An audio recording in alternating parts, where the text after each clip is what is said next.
नमस्ते सबैलाई स्वागत छ मेरो यूट्यूब च्यानलमा। आज म बनाउने हूँ आलू और गोभी मटर पराठा। उसको लागि मैले आलू और गोभी एक साथ 3 सिट्टी लगाने हूँ। ये मटर लाइला 5 मिनट बॉईल गर्दे हूँ म। सबै मिक्स गरेर म पराठा बनाने हूँ। अब मेरा आलू बॉईल भइगे। आलू का छिल्का निकाल्नु पर्यो सबै पहिले। यसलाई हल्का सुक्दो दिनु पर्यो यो पानीलाई। आलूमा बॉईल भयो भने अब यो तयार भइगयो।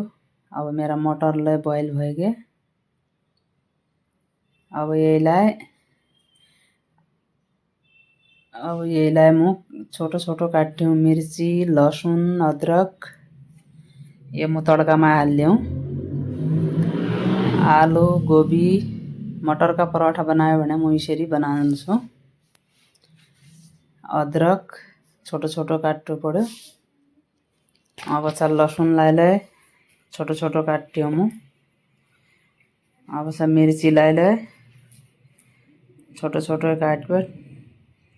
अब यसमा म 2 स्पून तेल हाल्यो।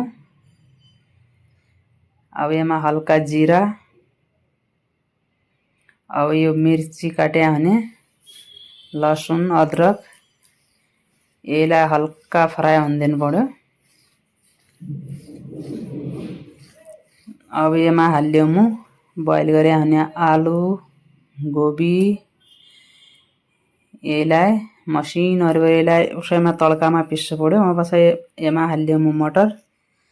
ये मटर लाइला इसका साथ साथै हल्का पिस्नु पर्यो। अब यसमा हाल्यो म हल्दी, मिर्ची पाउडर, नमक, जीरा पाउडर, धनिया पाउडर। अब यसलाई निकै मिक्स गर्नु पर्यो सबै पहिले। अब चाहिँ यसमा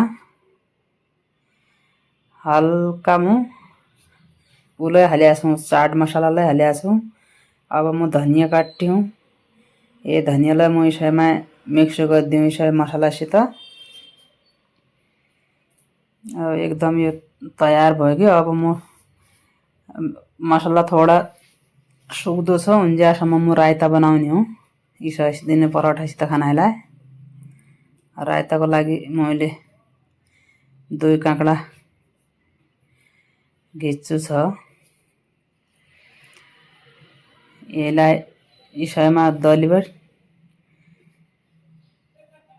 अब मेरो यो रायताको लागि पनि तयार भयो। यसमा मैले दही हाल्या छु, यसमा नुन, यसमा चाट मसाला।